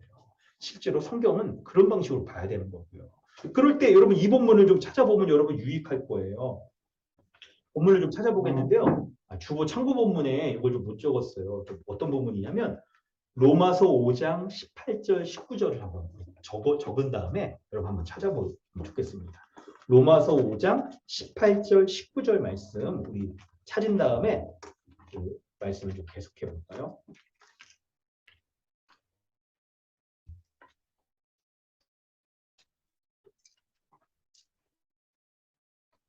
로마서 5장 18절 19절 말씀이에요. 적으신 다음에 우리 한번 읽어보겠는데요. 윤남이 자매님이 읽어주세요. 18, 19절. 그런즉 한 범죄로 많은 사람이 정죄에 이른 것 같이 한 의로운 행위로 말미암아 많은 사람이 의롭다 하심을 받아 생명에 이르렀느니라. 한 사람이 순종하지 아니함으로 많은 사람이 죄인 된 것 같이 한 사람이 순종하심으로 많은 사람이 의인이 되리라. 아멘. 18절을 보면요. 한 범죄로 많은 사람이 정죄에 이르렀다고 말하는데 여기서 한 범죄, 한 사람이 저지른 범죄, 이걸 뭘 가리키냐면 아담의 범죄를 가리켜요. 아담이 인류의 대표로서 모든 사람의 대표로서 범죄한 것, 하나님의 말씀에 불순종하고 자신이 왕이 되어 주가 되어 살아가려고 하는 것으로 말미암아 아담 이후에 모든 사람이 다 정죄에 이르러서 죄의 사망, 선고를 받아 심판받아 죽을 수밖에 없는 거죠. 그런데 그 다음에 나오는 한 의로운 행위로 말미암아 많은 사람이 의롭다움을 받았다고 말할 때 이 한 의로운 행위가 바로 예수님이 하나님의 법에, 하나님의 율법에 순종하신 것을 가리키는 거예요. 하나님의 의로운 법에 순종하신 그 행위로 말미암아 많은 사람이, 예수 믿는 많은 사람이 의롭다움을 받을 수 있게 된 거예요. 이것을 19절에서는 반복해서 더 강조해 주는데 한 사람의 순종하지 아니함과 반대로 한 사람의 순종함으로 말미암아 이렇게 죄인이 되었던 자가 예수 그리스도의 순종으로 말미암아 의인된 일이 이런 은혜가 주어지게 된다는 걸 말하는 거예요. 바로 누가복음 오늘 본문으로 돌아오면 예수님의 사단에 대한 시험은 바로 이 아담이 실패한 이 시험에 대하여서 예수님이 둘째 아담, 마지막 아담으로서 이 심판을 온전히 하나님 앞에 순종하시고 그 은혜의 결과를 모든 인류에게, 예수 믿는 모든 사람들에게 주시는 그 사건이 벌어지는 거예요. 그러니 이 본문을 여러분 누가복음 딱 볼 때 이걸 우리가 말씀을 받아야 되는 거예요. 이걸 봐야 되는 거죠. 매우 중요하게 봐야 되는 거예요. 여러분 그 의미를 조금 더 설명을 해보겠는데요. 오늘 여러분 예수님께서 시험을 당할 때 1, 2절에서 예수님이 완전한 인간으로 시험 당하시는 것들을 본문이 계속 강조하고 있잖아요. 바로 아담이 인간으로서 하나님 앞에 원래 아담이 하나님의 형상으로 딱 창조되어지고 에덴 동산에서 하나님의 이 딱 그 백성으로 하나님 나라의 딱 모형인 에덴 동산에 살아갈 때는요. 하나님의 뜻을 완전히 알고 살아갈 수 있는 모든 환경, 준비들이 다 되어 있었어요. 그런 상태에서 하나님의 선악을 알게 하는 나무의 열매를 먹지 말고 네가 하나님 앞에 피조물로서 하나님을 주로 섬기며 살아가야 된다. 라는 것을 하나님이 요구하셨을 때 그 요구를 아담이 지키지 못했던 거죠. 매우 환경이 좋은 환경이었음에도 불구하고 그걸 지키지 못했던 거예요. 그 결과 모든 사람이 아담의 범죄가 다 사람들에게 전가되어져서 죄인으로 태어나고 죄인으로 잉태되고 태어나서 죄로 말미암아 죽을 수밖에 없는 거예요. 출생도 죄인, 태어나서 자신이 짓는 모든 죄도 다 죄인인 거예요. 원천적으로 죄성을 가지고 있는 사람이고 죄인으로 태어나서 자범죄, 짓는 모든 죄들이 다 죄인으로 살아가게 되는 게 아담 안에 속한 모든 사람의 삶인 거예요. 그런데 예수님께서 그런 죄인을 구원하시기 위해서 하나님 나라 거룩한 백성으로 삼아주시기 위하여서 그 모든 죄인들을 다 대표로서 예수님이 시험을 당하시는 거예요. 그래서 예수님이 세례 받으신 것도 그런 의미인 거예요. 예수님은 여러분 완전한 하나님이시기 때문에 세례를 받으실 필요가 없어요. 그런데 그분이 완전한 인간으로 죄인으로 또 오셨잖아요. 그래서 죄인을 대신하여 그분이 세례를 받으셔서 깨끗함 받는 그 사역을, 그 은혜를 모든 사람에게 선물로 주시겠다라고 할 때 그걸 또 가능하게 하려면 사람들이 실패한 그 죄에 대한 실패, 이것을 그분이 몸소 해결하고자 하시기 위해서 사단에게 시험도 당하시는 거예요. 완전한 하나님으로서는 이 시험을 당할 필요도 없을 겁니다. 그런데 그분이 완전한 인간으로 인성을 가지신 분으로서 아담이 실패한 이 실패를 하나님 앞에 온전한 순종으로 말미암아 딱 죄사함을 선물로 주시기 위해서 시험을 당하시는 거예요. 그럴 때 여러분 예수님이 본문에서 우리가 또 살펴보면 둘째 아담으로서 이제 시험을 당하시는데 시험을 이기시는 거예요. 그런데 그분이 시험을 당할 때 완전한 인간으로서 여러분 지금 첫째 아담이 이 시험을 실패했는데 그때 아담과 둘째 아담인 예수님이 이 시험 당할 때의 모습은 매우 대조적이에요. 누가 더 좀 우위에 있었을까요? 첫째 아담 아니면 예수님? 첫째 아담이 훨씬 환경이 좋았어요. 아담은 범죄하기 전에 에덴 동산 하나님 나라의 모형인 그곳에 태어나서 하나님과 직접 교제하고 하나님의 뜻을 알고 다스림 가운데 살아갈 수 있었고 하나님의 형상대로 지음받아 그가 모든 이 피조물을 이름을 지을 수 있을 정도로 하나님의 형상으로 충만한 자였어요. 그럼에도 범죄했죠. 근데 예수님은 어떨까요? 아담이 실패한 아담과는 너무나도 다른 광야의 상태. 광야의 상태. 에덴 동산은 먹을 것이 충만한 상태잖아요. 하나님이 주시는 것으로 그냥 일하지 않아도 먹을 수 있는 상태였는데 광야의 상태는 그런 상태가 아닌 거예요. 이건 의식주가 해결될 수 없는 그런 안 좋은 상태이며 죄인으로서 이 시험을 당하고 있는 상태이니까 내적으로도 죄인이고 외부의 환경도 지금 완전히 살아갈 수 없는 완전히 죄로 가득 차 있는 그런 상황들인 거죠. 안 좋은 상태. 그런 상태에서 예수님은 시험을 당하시는 거예요. 만약 예수님이 시험이 그냥 아주 그냥 넉넉히 이길 수 있는 만한 그런 상태였다고 한다면 뭐 예수님이니까 그렇게 했지라고 우리가 쉽게 여길 텐데 전혀 그런 게 아니었던 거예요. 이런 상태에서 예수님이 하나님의 말씀을 의지하여서 사단의 모든 시험을 다 물리치십니다. 그것으로 말미암아 하나님 앞에 의로운 자라고 인정을 받으시게 되는 거예요. 여러분, 근데 이 방식이 중요한 거예요. 예수님이 죄인으로서 안 좋은 환경과 상황 가운데에서 그분이 하나님의 뜻에 순종하심으로 의인으로 인정되시는 것, 여러분 이것이 우리에게 무슨 의미가 있을까요? 예수님이니까 그렇게 하셨겠지라고 우리가 쉽게 여겨버릴 만한 게 아닌 거예요. 여러분 우리의 신앙은요. 우리는 흔히 생각할 때 우리의 삶에서 벌어지고 나를 중심으로 우리가 딱 생각하는 경향들이 있어요. 죄인들 자기중심성을 갖고 있는 사람들이 요건 이제 나쁜 의미로는 자기중심적이고 나쁜 의미가 아니더라도 사람들은 다 몸을 이루고 있는 자기를 중심으로 다 생각하기 마련이죠. 이게. 그렇기 때문에 나에게 벌어진 일들에게 뭔가 이게 나에게 느낌이 다가오고 나에게 뭔가 의미가 있을 때만 이게 그냥 참 좋은 거다 라고 생각하기 마련이어서 자칫하면 우리의 신앙이 예수님은 예수님이고 나는 나다. 내게 지금 피부로 와닿는 뭔가 이런 일들이 벌어지지 않으면 이건 나에게 별로 이거 의미가 없는 거다 라고 그렇게 자기중심적으로 우리가 생각할 수가 있을 거예요. 여러분 이거를 약간 극단적이라기보다 좀 더 이렇게 딱 밀어붙여서 명확하게 얘기한다면 사실 여러분 우리 지금 예배하는 거랑 2000년 전에 예수님이 이렇게 시험당하고 십자가에 죽으시고 한 거 이거 무슨 연관이 있어요 우리에게? 엄밀히 말하면 별 연관이 없죠. 시간과 공간이 우리랑 너무나도 다른 사람들이고. 여러분 혹시 뭐 이렇게 지금 여기 예루살렘 이렇게 가보셨어요? 전 가봤습니다. 내가 조금 이렇게 예수님이 뭐 이렇게 죽었다 만져보기도 하고 막 괜히 막 예수님이 이렇게 막 무릎 꿇었다는 그 좀 거기서도 한번 무릎 꿇고 사진도 찍어보고 막 그랬는데 뭐 설령 그런 거라고 하더라도 우리 뭐 인종도 달라요. 뭐 이렇게 뭐 다 달라. 우리에게 벌어진 밀접한 우리에게 상관 있는 일이 아닌 거죠. 그렇기 때문에 나 중심적으로 나에게 뭔가 이게 딱 의미가 있겠는가라고 여길 만한 사건인 거예요. 그런데 신앙은 여러분 놀랍게도 나에게 현실적으로 뭔가 의미가 있는 것으로부터 출발하는 게 아니라 나의 밖에서 예수님이 어떤 것을 무언가 이루신 일 이것이 내 신앙의 출발점일 뿐만 아니라 그 내용이 예수님이 이루신 것이 나의 신앙의 내용의 전부인 거예요. 이게. 그래서 예수님이 지금 완전한 인간으로 이 시험을 당하셔서 이 사단의 시험을 이기시느냐 아니면 사단의 시험을 물리치시느냐가 우리의 문제인 거예요. 우리의 문제.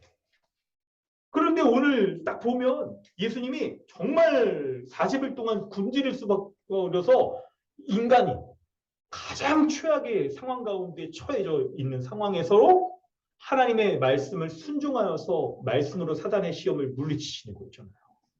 그로 말미암아 예수님이 하나님 앞에 의인이라고 인정받은 것 놀랍게도 이것이 우리에게 아무런 상관이 없는 게 아니라 우리 밖에서 이루어진 예수님의 승리, 예수님의 의가 우리의 의의 원천이자 우리의 의의 열매이자 우리의 순종의 근거가 되어지는 거예요. 그래서 우리는요 우리의 삶의 문제의 이 해결 방식, 삶의 문제의 원인을 우리 자신에게 찾으려고 하면 안 돼요. 예수님이 어떻게 행하셨는가? 예수님이 무엇을 이루셨는가? 우리 밖에서 이루어진 거잖아요. 이것이 우리의 믿음의 근거이며 이것이 우리에게 그럴 때, 그런 믿음을 가질 때 실제로 우리의 삶에 그 놀라운 예수님이 이루신 모든 것들이 은혜의 선물로 우리에게 주어지게 되는 거예요.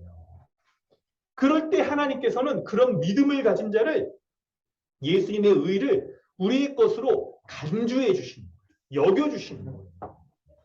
예수님이 인간을 대표하여서 순종하시고 의롭다함을 입으신 것, 이것으로 말미암아 예수님의 그 완전한 의가 우리의 의가 되도록 주님이 이루시는 거예요. 왜냐하면 예수님이 이루신 그 의는 그렇게 할 수 있을 만큼 완전하기 때문에 그런 거예요. 순전하고 완전하기 때문에 그것을 믿는 자를 의인으로 여김받게 하고 의의 열매를 맺히도록 하는데 충분한 거예요. 그래서 우리가 그걸 믿는다면 우리 밖에서 이루어진 예수님의 승리가 참된 승리다. 그것을 믿는 자에게 의의 선물을 우리에게 주신다는 것을 믿을 때 어떤 일이 벌어지냐면 에베소서 3장 12절에 일이 벌어지는 거예요. 종우 형제 한번 읽어주세요. 3장 12절. 우리가 그 안에서 그를 믿음으로 말미암아 담대함과 확신을 가지고 하나님께 나아감을 얻느니라. 하나님께 나아감을 얻느니라. 모든 죄의 문제가 다 해결되어 의롭다함을 얻은 자가 그 거룩하신 하나님의 앞에 나아갈 수 있는 거죠. 지성소 앞에 나아가 하나님 앞에 죄의 문제가 해결될 뿐만 아니라 온전한 은밀한 친밀한 교제들을 다 누리며 살 수 있는 하나님 나라 백성이 되어지는데 어떻게 해요? 우리가 그 안에서 예수 그리스도 안에서 믿음으로 예수 그리스도와 연합할 때 이런 담대함과 확신을 가지고 나아갈 수 있도록 하신다는 거예요. 할렐루야. 성도 여러분, 이 말씀을 우리가 정말 믿는다면 우리 밖에서 이루어진 예수님이 죄에 대해 승리하신 것을 모든 인간을 완전한 인간으로서 죄에 대해 이기셨다는 것을 우리가 정말 믿는다면 우리는 하나님 앞에 어떤 자입니까? 하나님 앞에 나아감을 얻기에 합당한 자, 곧 우리는 의인입니다. 우리는 의인이에요. 예수 그리스도로 말미암아 죄 사함을 받고 예수 그리스도의 의롭다함을 선물로 받아 의인이 되어진 자예요. 우리의 의인됨의 근거는요, 우리가 뭔가를 이룬 것, 우리의 노력으로 행위로서 뭔가를 이룬 이런 것으로 되어진 것이 아니라 우리 밖에서 예수 그리스도가 이루신 것으로 말미암아 하나님 앞에 담대하게 나아갈 수 있을 정도로 완전한 의, 그것을 예수님이 이루신 거예요. 그것을 이루셨기 때문에 우리에게도 선물로 주시기에 충분하신 거예요. 할렐루야. 이 놀라운 복음의 말씀을 믿는 믿음으로 우리가 딱 이 말씀을 받을 때 이제 말씀을 받는 여러분, 우리 모습을 한번 좀 돌아봤으면 좋겠습니다. 우리가 이 말씀을 좀 받을 때 여러분 이 복음의 메시지를 들었을 때 여러분의 반응은 어떻습니까? 첫째, 아멘입니다. 암요, 맞습니다. 내가 이 말씀을 믿죠 하는 것과 또 한편은 아멘 딱 한 다음에도 근데 한 주 동안 제 삶을 이렇게 좀 돌아보니까 이 말씀을 믿긴 믿는데 내 실제 모습은 그러지 못한 것 같아요. 한 주 동안 그냥 이게 뭐 그냥 복잡했어요. 머리로는 아는데 어린 믿는데 내 실제 삶은요 그렇지 못했던 것 같아요. 이런 걸 여러분 이런 모습을 볼 때 어떡할까요? 내 실제 삶의 열매는요 정말 그냥 하나님 안 믿는 사람이나 뭐 별 다를 게 없었던 것 같아요. 라고 할 때 여러분 어떤 여러분 이게 마음이 드십니까? 누가 여러분에게 질문을 해요. 당신은 의인입니까? 당신은 죄인입니까? 특히 이단들이 이런 질문을 많이 하는데 구원파 이단이 이런 걸 가지고 이제 우리에게 탁 여러분 할 거예요. 여러분 누군가 이렇게 갑자기 모르는 사람이 전화 오면 잘 안 받죠. 아는 오래된 고등학교 동창 이런 사람이 전화했는데 둘 중에 하나죠. 돈 빌려달라거나 아니면 뭔가 그냥 어려운 부탁을 한다거나. 근데 그 중에 하나가 내가 시담에 빠졌었지. 나를 그냥 탁 하려는 막 그런 게 있을 거예요. 주중에서 저한테도 그런 전화 왔었어요. 무슨 농협 무슨 직원이라고 그러면서 우리 교회에 점심 식사 도시락을 갖다 주겠다는 거예요. 그래서 나도 예전에 돌아보니까 옛날에 우리 교회도 내가 중고등학교 다닐 때 그런 적이 있었던 것 같아. 근데 생각해보니 그때 와서 그 사람이 뭔가 물건을 이렇게 설명하고 하려고 한다거나 아니면 뭔가 교회 신자들에게 특별히 이렇게 뭔가 이렇게 뭘 한다거나 이런 설명을 했던 거 기억나서 이거 도시락만 그냥 주신 게 아니고 와서 뭐 이렇게 설명하시려는 거죠. 여기서 뭐 많이 들어야 돼요? 그랬더니 그냥 조금 이렇게 하려고 그러는데 그때부터 순순히 얘기하는데 근데 말하는 게 뭔가 자꾸 감추면서 내가 말하는 걸 자꾸 기록하는 것 같아. 사람 몇 명이냐? 이게 도시락 몇 명 몇 개 준비되느냐가 아니야. 왠지 신천지 같은 막 이거 우리 교회가 가 이렇게 시작하다 보니까 네이버 검색하면 이게 상위에 이렇게 올라요. 그래서 예전에도 얼마 전에도 그냥 어떤 청년한테도 막 전화 오고 막 그걸 어떻게 알았냐 그랬더니 검색해 보니까 교회 뭐 검색하니까 그냥 위에 있는 거 전화했다는 거야. 막 이런 우리 그러잖아요. 이렇게 누가 여러분에게 이단이 찾아와 가지고 다 얘기하다가 너 근데 네가 의인이라고 말할 수 있어? 죄인이죠 나 그게. 죄인 뭐 옛사람의 모습과 뭐 다를 게 없는데 뭐 너 어떻게 죄인이라고 딱 여겨야지. 이런 질문을 한다고 한다면 여러분 우리 현실 속에서 실패한 모습을 바라볼 때 우리는 정말 죄인이라고 말할 수밖에 없을 거예요. 그런 생각들이 여러분 들 때 여러분 어떠세요? 현실의 우리의 모습을 보면 우리가 죄인이라는 것을 부정할 수 없을 겁니다. 근데 여러분 그런 질문을 만약 가상의 인물들이나 누가 아니면 사단이 우리에게 속삭여서 어떤 일들이 벌어졌을 때 우리 집에서 싸우거나 뭐 어떤 일이 벌어졌을 때 우리에게 사단이 우리에게 막 이렇게 고소를 한단 말이에요. 거짓말로 속삭이고 마음에 탁 무너지게 만들고 공격을 하죠. 이럴 때 양쪽의 모든 모습이 우리 실제 모습이라는 걸 우리 부정할 수는 없을 거예요. 실패한 모습이나 죄를 지는 모습이나 그리스도 안에 성공한 모습 말이에요. 그런데 여러분 정말 중요한 건 무엇이 우리의 진짜 모습인가? 무엇이 우리의 실제 모습인가? 리얼리티는 뭔가? 여러분 이걸 볼 수 있어야 되는 거예요. 이걸 반드시 여러분 결정을 해야 되는 겁니다. 왜 이런 모습이 우리에게 의인이자 죄인의 모습이 나타납니까? 하나님 나라 임의와 아직 신자의 존재는 이 세상을 살아가는 신자는 예수 그리스도를 믿을 때 이미 하나님 앞에 의인이지만 아직 여러분 완성되지 않았잖아요. 그래서 오늘 참 교리문답이 참 유용할 때가 많더라고요. 본문하고 딱 맞을 때가 왜 이렇게 많은지 몰라. 114문에서 하나님께 돌아온 사람이 이 계명을 완전히 지킬 수 있습니까? 아닙니다. 가장 거룩한 사람이라도 이 세상을 살 동안에 이러한 순종을 겨우 시작했을 뿐입니다. 말하는 거예요. 시작한 거예요, 우리는. 근데 이게 아직의 측면에서 보면 시작했을 뿐이니까 죄인과 다를 거 없어 보이죠? 근데 여러분, 이런 시작조차 못하는 게 죄인인 거예요. 우리는 완성된 시작을 하고 있는 거예요, 지금. 우리의 작은 열매 있잖아요. 의의 열매. 작은 순종. 이게 완전한 순종이 이미 시작됐다는 걸 보여주는 거예요. 이걸 보여주는 거예요. 그래서 사단이 우리를 넘어뜨리려고 현실에서 우리가 탁 쓰러지고 이럴 때 공격하려고 할 때 이건 나의 실제가 아니야. 이건 옛사람의 모습이야. 이건 사단의 공격이야. 라고 우리가 물리칠 수 있어야 되고 그리고 오직 그리스도 안에서 이루신 우리의 현존 이걸 우리가 실제로 붙잡고 나아가는 게 필요한 거예요. 여러분 이 말씀을 좀 이렇게 이 복음 말씀을 좀 설명하기 위해서 좀 예를 들어 볼 때 이런 거 설명할 때 흔히 많이 드는 예 중에 영화를 가지고 이렇게 얘기할 때 매트릭스 아세요? 빨간 약 듣긴 들어봤는데 뭐 잘 모르. 일단 좀 들어보세요. 그냥 그래서 빨간 약을 먹으면 그 네오라는 주인공이 이 세상의 실제를 팍 깨닫게 돼.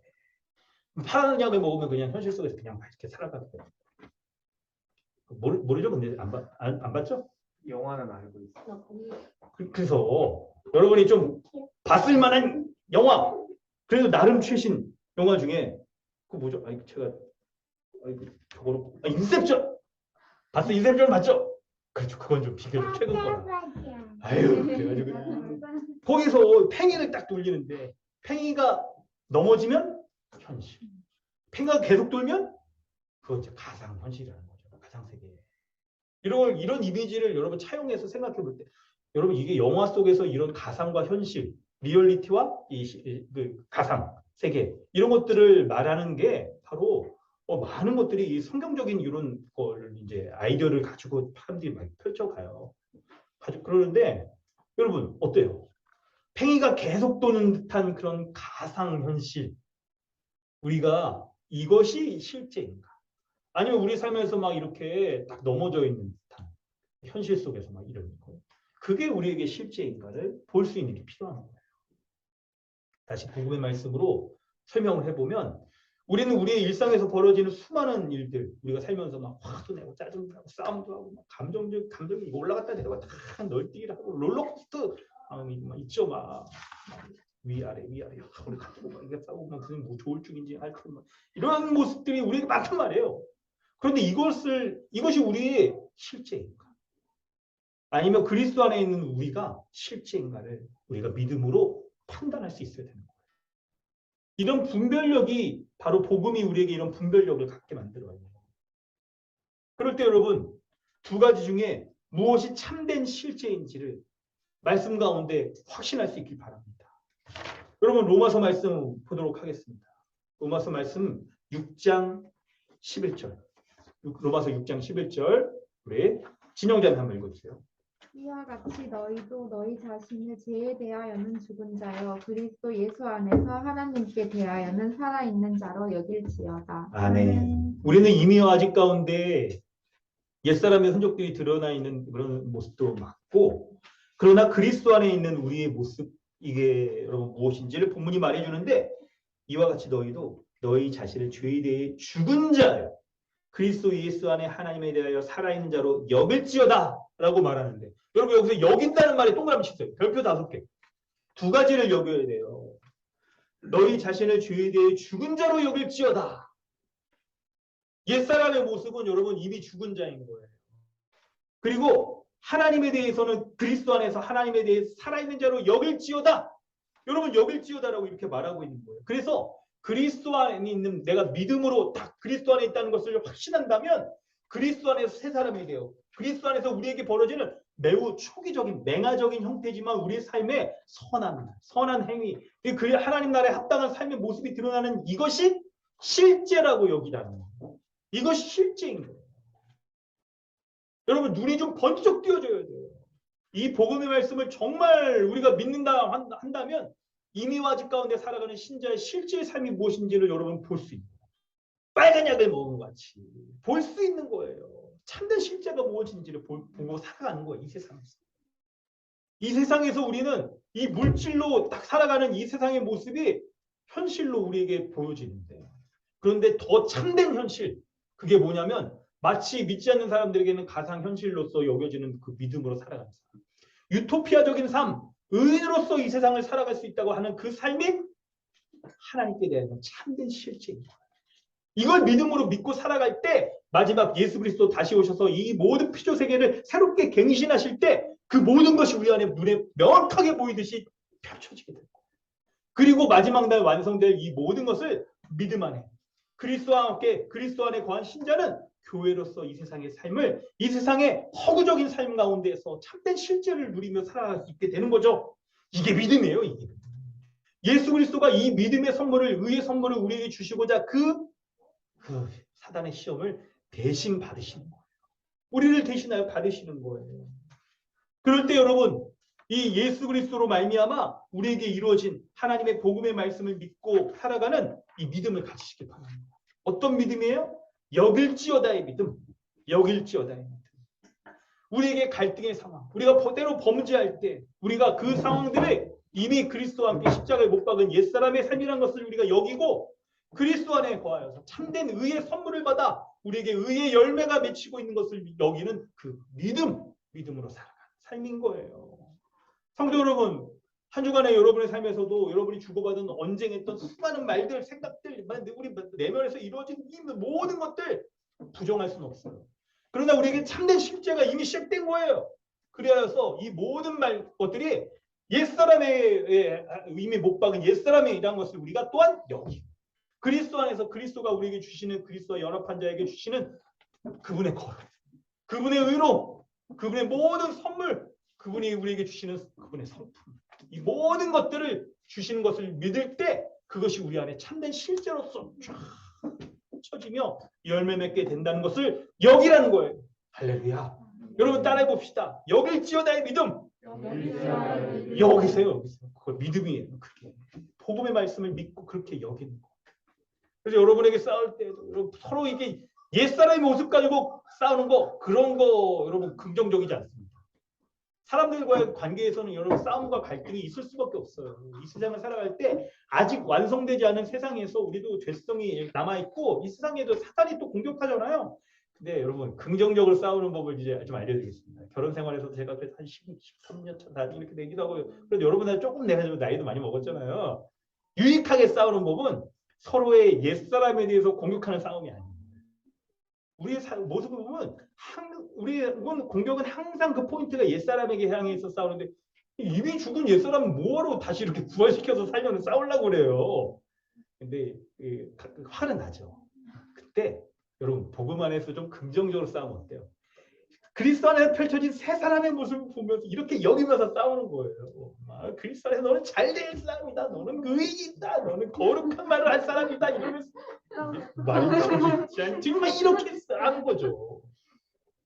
약간 희극화해서 얘기했지만 여러분 이 복음의 지혜가 여러분에게 있기 바랍니다. 여길지어다의 믿음 가지고 살아가시기 바랍니다. 3절부터 13절의 말씀을 보면 예수님이 세 가지 시험을 당할 때 철저히 하나님의 뜻에 순종하신 것을 볼 수 있어요. 하나님의 뜻은 예수님이 완전한 사람으로서 40일 동안 굶주리고 그리고 아무것도 먹지 않는 거예요. 그런데 이 마귀의 세 가지 시험의 성격은 공통점이 뭐냐면 여러분 예수님의 그분의 사람됨을 포기하도록 만들고 하나님의 아들로서 이 시험을 회피하도록 하는 것이 있습니다. 여러분 이 말이 무슨 말인지 좀 설명해 볼게요. 때때로 여러분 설교 이렇게 하다 보면 설명이 좀 부족하고 그런 부분도 있을 것 같기도 하는데 혹시 뭐 설명이 이렇게 더 여러분이 이렇게 뭐 있으면 좀 노트해 주세요.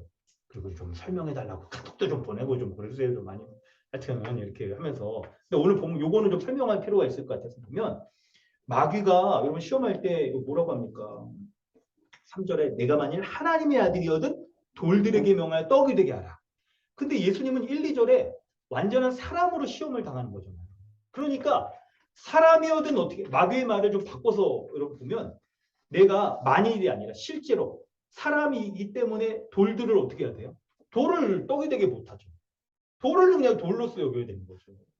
그리고 5절에도 천하만국에 올라가서 권위를 딱 내게 주라 막 이렇게 절하면 준다 막 이렇게 하고 막 그러죠. 8절에서도 아니 9절에서도 높은 데 올라가서 뛰어내려라. 내가 만약 하나님이어다면 뛰어내라 그러면 천사들이 받아줍니다. 사람이 뛰어내리면 여러분 어떻게 되는지 아시죠? 낙하산 없으면 다 죽어요. 살 수가 없는 거예요. 그래서 마귀의 유혹은 예수님이 완전한 인간으로서 사람됨을 포기하게 만들고 하나님의 아들로서의 신적인 능력을 사용하여서 이 시험을 피하도록 만드는 유혹이에요.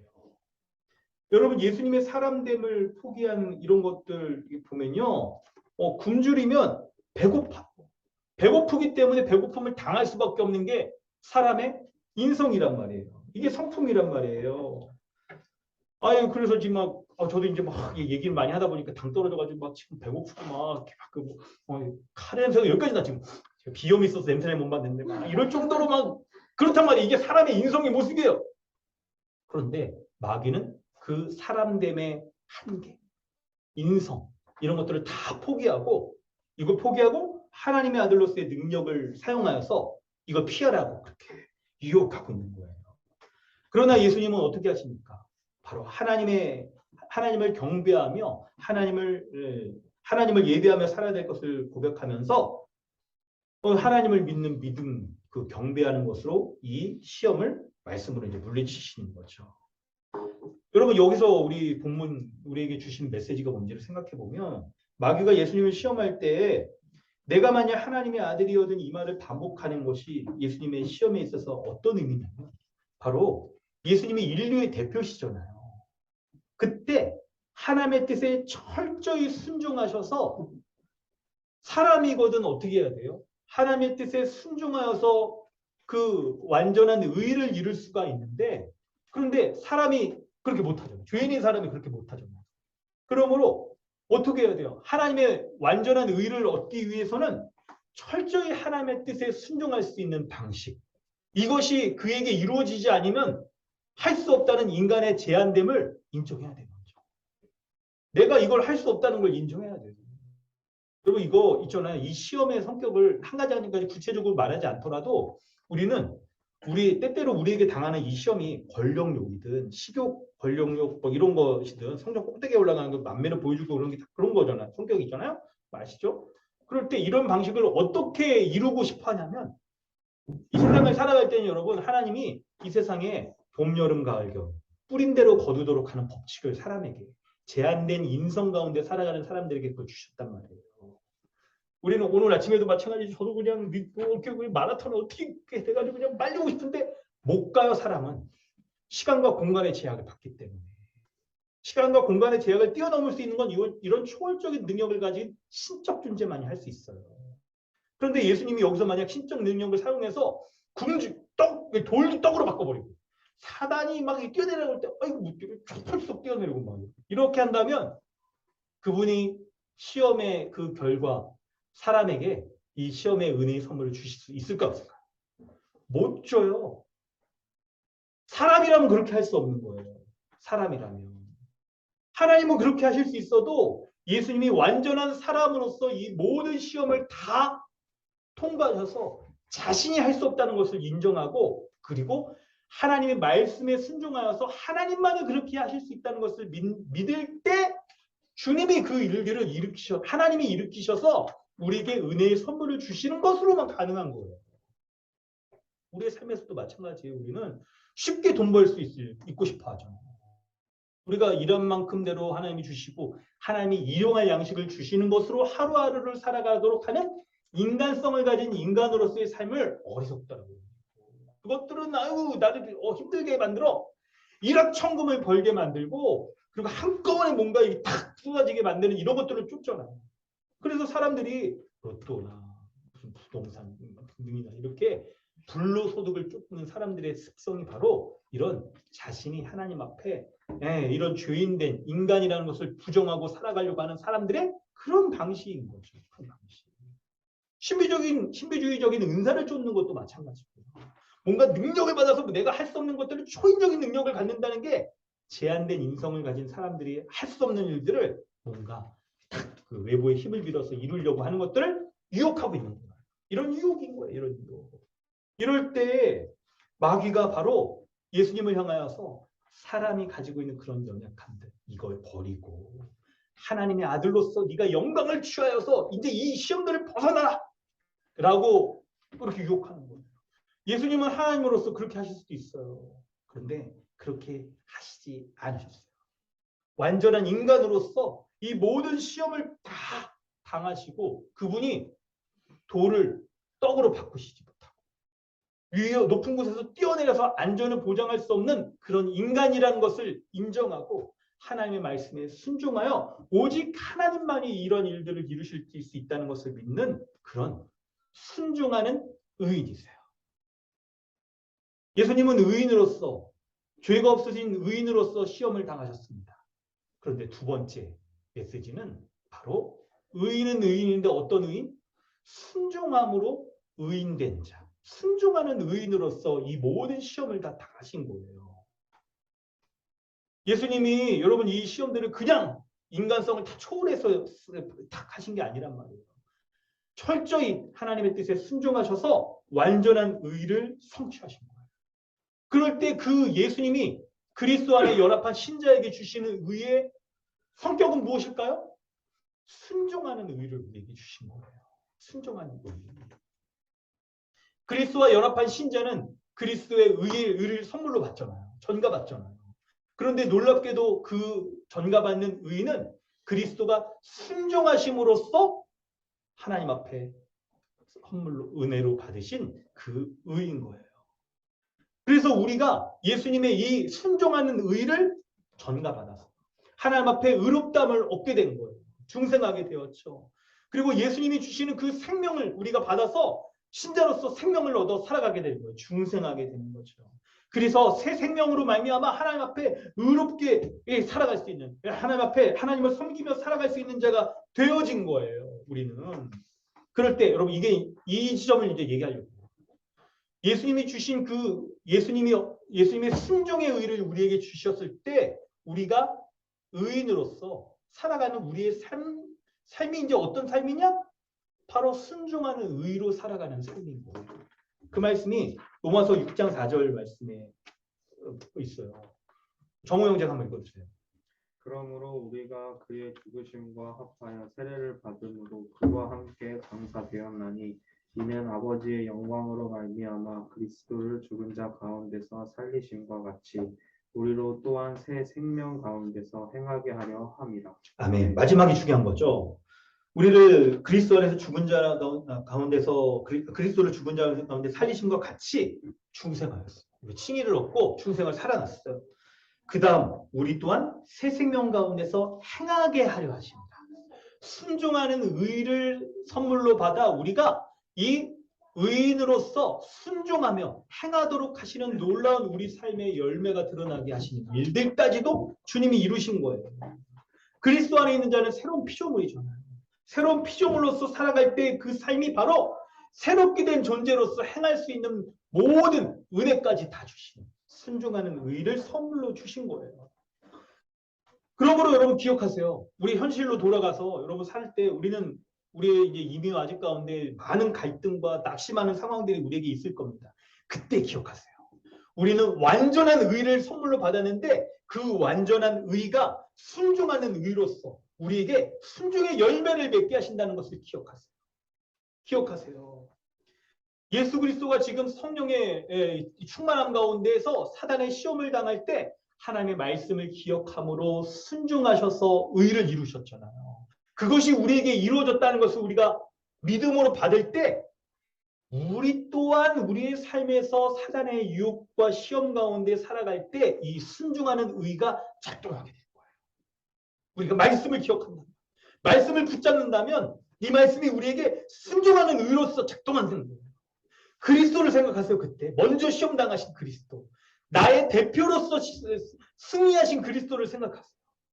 우리는 삶에서 쓰러질 수 있어요. 넘어질 수 있어요. 이미 시작되었지만 또 사단의 공격과 남아있는 우리의 약함으로 말미암아 넘어질 수 있단 말이에요. 근데 그때 기억해야 될 것, 뭘 기억해야 돼요? 예수 그리스도가 주님의 말씀을 붙잡고 순종하심으로, 하나님의 뜻 순종하심으로 의를 우리에게 선물로 주셨다는 것을 기억하는 거예요. 그러면 그 순종하는 의가 우리에게 작동하여서 우리로 하여금 사단의 유혹에 대해서 분별하게 만들고, 사단의 유혹에 대해서 담대하게 물리치게 만들고, 그리고 사단의 유혹에 대해서 물리치고 우리가 새 생명 가운데 행하며 의의 열매를 맺으며 살아갈 수 있도록 만드시는 거예요. 그렇게 만드시는 거예요. 그러므로 여러분, 이제 우리에게 주어진 중요한 우리의 역할이 있습니다. 바로 뭐냐면 주님이 모든 사단의 시험에 대해서 말씀을 가지고 물리치셨듯이 우리가 하나님의 말씀을 붙잡는, 성경 말씀을 붙잡는 게 중요한 거예요. 말씀이 우리에게 어떤 의미인지 여러분 아셔야 됩니다. 말씀은 단순하게 여러분 종이에 글씨 써져 있는 거 이런 게 아닌 거죠. 말씀엔 하나님의 약속이 담겨져 있어요. 약속이. 그래서 우리가 이 말씀을 읽을 때 예수 그리스도로 말미암아 하나님이 우리에게 이루신 것을 믿는 믿음이 그 약속을 선물로 받아 실제로 우리에게 그 의의 열매들이 맺히도록 하시는 거예요. 말씀에 순종한다는 것, 말씀을 가지고 사단의 시험에 대해서 우리가 딱 맞닥뜨려 살아간다는 것, 그 상황에서 여러분 구체적으로 그걸 말한다면 우리에게 이게 딱 그 시험 당할 만한 그 일들이 벌어질 때 여러분 주님의 말씀은 우리에게 먼저 이 시험이 사단의 유혹이라는 것을 분별해야 할 수 있게 만들어요. 말씀은 거룩합니다. 하나님의 뜻이에요. 그래서 이 말씀을 우리가 붙잡는다고 하면 이것이 하나님의 뜻에 합당한가 아닌가를 분별할 수 있는 분별력을 우리가 주는 거예요. 그러므로 여러분 있죠.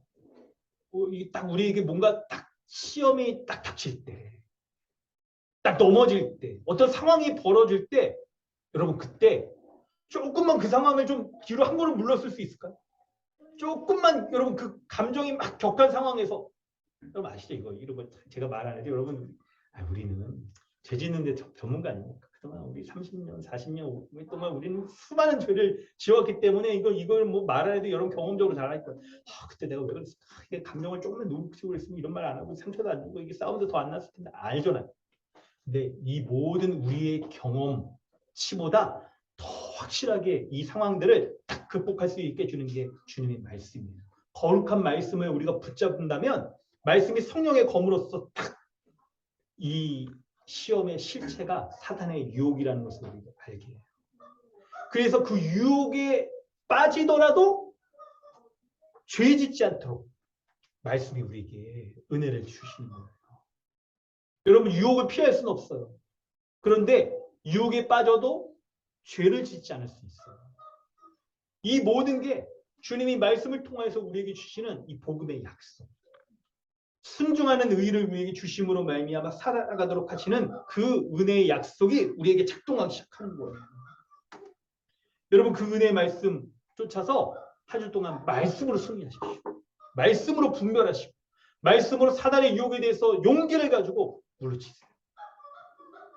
그럴 때 우리가 14, 15절 간략하게만 설명하면요. 14, 15절 말씀에 예수님이 사단의 시험을 성령의 능력으로 이기신 다음에 여러 회당에서 가르치고 무사람의 칭송을 받으며 사역을 시작하실 수가 있습니다. 바로 순종하는 의인은 하나님의 뜻에 합당하게 살아갈 수 있는, 주를 위해 살아갈 수 있도록 하는 그 놀라운 은혜의 열매가 드러나게 돼요. 예수님이 의인으로서 이제 하나님이 구원자로서 예수님을 완전한 하나님의 아들로서 사역을 시작하도록 하셔서 복음을 전파하시며 이제 공생애를 시작하게 하시는 거예요. 여러분 우리는 의인된 자로서 예수님과 같이 그런 공생애를 하진 않습니다. 근데 여러분 신자는 작은 예수잖아요. 예수님이 성령의 능력으로 갈릴리를 돌아가시며 소문을 친히 말씀을 가르치고 무사람의 칭송을 받는 일이 메시아로서 예수님의 공생의 사역은 우리는 이렇게 할 수 없지만 놀랍게도 그리스도 안에 있는 신자, 여러분 신자를 단순하게 그냥 작게 취급하지 않잖아요. 에베소서 2장에서 기억나세요? 그리스도와 함께 살리시고 일으키시고 하나님 우편에 앉아서 우리가 하나님 우편에서 그리스도와 다스리는 자잖아요. 그 면을 생각한다면 우리가 완전한 의, 순종하는 의를 받은 신자로서 말씀을 붙잡고 살아갈 때 이 말씀이 우리로 하여금 하나님의 이 완전한 의, 순종하는 의를 선물로 주셨다는 것을 믿는 믿음 가운데 살게 하여서 의의 열매가 우리 가운데 막 맺히도록 한다는 거예요. 우리에게는 그렇게 할 수 있는 가능성, 능력이 없어요. 근데 우리 밖에서 예수 그리스도가 사단의 시험에 대해서 승리하신 것을 믿는 믿음이 우리에게 이렇게 역사한다는 거예요. 완전한 의를 가진 자로서 순종할 수 있도록 매 순간마다 주의 뜻을 순종할 수 있도록 하고 사단의 유혹을 분별하며 시험에 이길 수 있도록 하는 그러한 작은 예수로서 우리가 주의 뜻을 위해 살아갈 수 있도록 하신다는 약속을 믿으시기 바랍니다. 할렐루야. 성도 여러분, 복음의 약속을 믿으십시오. 우리는 이 시험 못 이겨요. 그런데 놀랍게도 예수 그리스도가 우리 밖에서 이루신 이 시험의 승리가 우리에게 지금 오늘 믿는 자에게 시험에 한 발걸음을 내디디게 하시는 거예요. 이 작은 발걸음이 믿지 않는 자의 믿음의 믿지 않는 시각에서는 작아도 보이고 별 볼 일 없어 보이는데 그리스도 안에 있는 신자의 믿음의 관점에서 보면 그리스도의 완전한 의가 그에게 작동하여서 믿음으로 지금 한 발자국을 내딛게 하는 아주 위대한 발자국인 거죠. 그 약속을 여러분 믿으시기 바랍니다. 우리 안에 벌어진 이 일들을 복음으로 여러분 볼 수 있기 바랍니다. 그럼 분별력을 가지세요. 그리고 여러분의 상황에서 이제 돌아가서 실제 우리 삶의 현장에서 말씀으로 깨어 있어서 분별하세요. 유혹에 빠지더라도 죄 짓지 않을 수 있어요. 그래서 말씀으로 분별할 승리하시고 그리스도와 같은 자, 그리스도의 거룩함이 완전한 의가 우리의 삶의 면면에서 드러나는 그런 그리스도와 연합한 신자로서 모든 시험을 이기는 신자로서 살아가시기를 주님의 이름으로 축원합니다. 이 시간 우리 함께 기도하겠습니다. 이런 복음의 약속 우리가 붙잡고 나아가 여러분 하나님께서 우리 가운데 그리스도께서 이루신 그 승리를 선물로 주십니다. 그 완전한 의를 선물로 주십니다. 순종하는 의도 선물로 주셔서 우리가 복음의 약속을 믿는 믿음 가운데 살아갈 때 우리의 삶에 거룩의 열매, 의의 순종의 열매가 온전히 미치게 하시는, 이렇게 드러나게 하시는 그런 신자로서 살아가게 하시는 것을 믿고 우리에게 믿음 달라고, 사단의 유혹에 대해서 물칠 수 있는 용기 달라고 우리 함께 기도하도록 하겠습니다. 하나님 아버지, 주의 은혜 감사합니다. 믿음으로 살아가는 참된 하나님 나라의 백성으로서 이런 시험 당할 때 주님이 이기신, 시험을 이기신 것을 믿는 믿음 가운데 사는 자 되게 해주옵소서. 믿음으로 서게 해주시옵소서. 주의 은혜를 의지하며 주님을 살아갈 수 있는 자 될 수 있도록 역사하여 주시옵소서. 주여, 믿음 없는 자에게 믿음 주셔서 예수 그리스도 십자가의 죽으심을 믿는 믿음으로 하나님은 구원받고 거룩한 자로 살게 되어 주시고, 우리에게 하나님 그리스도가 이루신 시험에 대해서 승리하신 것을 믿지 못하는 우리의 모든 마음이 있거든 믿음도 하여 주셔서 강하게 하여 주옵소서. 강한 믿음 주시옵소서. 그래서 주님이 이루신 일들에 대해서 우리가 승리하는 자 되게 하시고, 그것을 믿는 자로서 주님 앞에 하나님 감사하게 하시고, 그것을 믿는 자로서 주님 앞에 영광을 돌리며 높이며 살아가는 자 될 수 있도록 인도하여 주시옵소서. 우리 주 예수 그리스도의 은혜 가운데 날마다 복음의 약속을 믿고 순전하게 사는 자, 그 약속을 믿음으로 말미암아 주님 앞에 온전히 서는 자 될 수 있도록 인도하여 주시옵소서. 우리 주님이 이렇게 은혜 베풀어 주시고 함께 하신 것을 믿을 때 우리 주님의 은혜 역사 가운데 날마다 삶의 현실, 실패하고 넘어지고 썰어지는 이 삶의 현실 가운데서 그리스도 안에 승리하는 모습, 그것이 나의 실제, 나의 것을 바라볼 수 있는 자들 될 수 있도록 인도하여 주시옵소서. 우리 주의 은혜를 구하며 주님 앞에 나아가오니 우리의 은혜롭게 도와주시옵소서. 우리 주의 은혜 가운데 날마다 사는 자 될 수 있도록 하여 주시옵소서. 우리 주의 은혜 가운데 날마다 쓰는 자로서의 열매가 우리 가운데 충만하게 맺히는 자 될 수 있도록 역사하여 주시옵소서. 아버지의 은혜 베풀어 주심을 믿습니다. 그리스도 안에 있는 믿음으로 말미암아 이 모든 은혜 나에게서 베풀어 주신 것을 내가 믿음으로 주님 앞에 나아가는 자 될 수 있도록 역사하여 주시옵소서. 믿음으로 여기는 자 되게 하여 주옵소서. 같이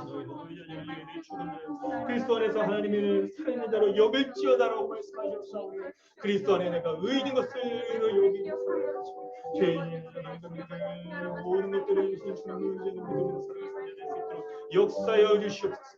역사하여 주시옵소서. 기도하겠습니다.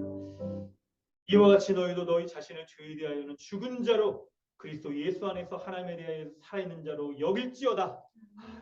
이 복음의 말씀, 이 복음의 말씀을 믿음 가운데 구할 때 하나님의 모든 약속 우리에게 현실로, 이것을 우리의 삶의 실제로 리얼리티로 우리에게 선물로 주신 것 우리가 믿습니다. 그래서 우리의 현실에서 넘어지고 쓰러지고 사단의 유혹 가운데 하나님 거하여서 우리가 실패하고 또 이렇게 죄짓는 상황 가운데에서도 그리스도 안에 거하고 있는 우리의 실제를 바라보게 하여 주시옵소서. 나는 실패하였지만 나의 밖에서 그리스도께서 이미 승리하신, 완전한 인간으로서 승리하신 그리스도의 승리가 나의 승리요, 그리스도의 의가 나의 의요, 그리스도의 순종이 나의 의가 되어져서 내가 말씀 붙잡을 때 말씀으로 나에게 능력 주시고 말씀으로 분별케 하시고 말씀으로 승리할 수 있게 하신다는 주님의 이 약속을 믿고 살아갈 수 있도록 역사하여 주시옵소서. 주님 믿음 주십시오. 우리의 현실의 삶으로 돌아갔을 때에도 그곳에서 주의 말씀이 생각나게 하여 주시고 말씀을 통하여 주의 성령께서 충만히 역사해 주셔서 하나님의 약속, 그리스도 안에서 우리에게 이렇게 믿음으로 여기는 자에게 주시는 그 승리의, 완전한 승리의 의의 약속 우리 가운데 온전히 열매 맺을 수 있도록 하나님 함께하여 주시옵소서. 감사드리며 우리 주 예수 그리스도의 이름으로 기도드리옵나이다. 찬송가 342장 함께 찬양합니다.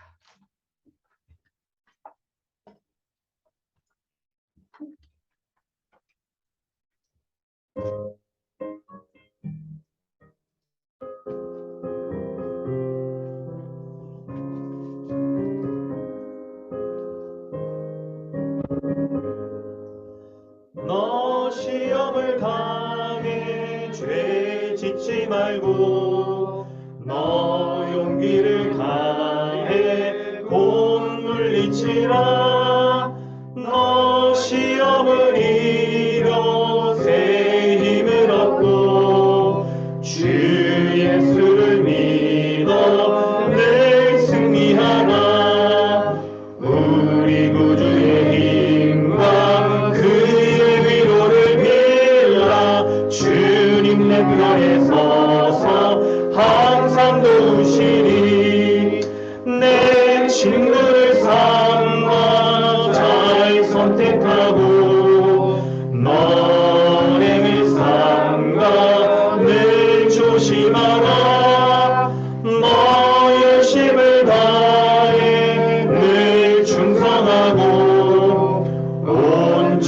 마음을 다해 주를 봉사하라.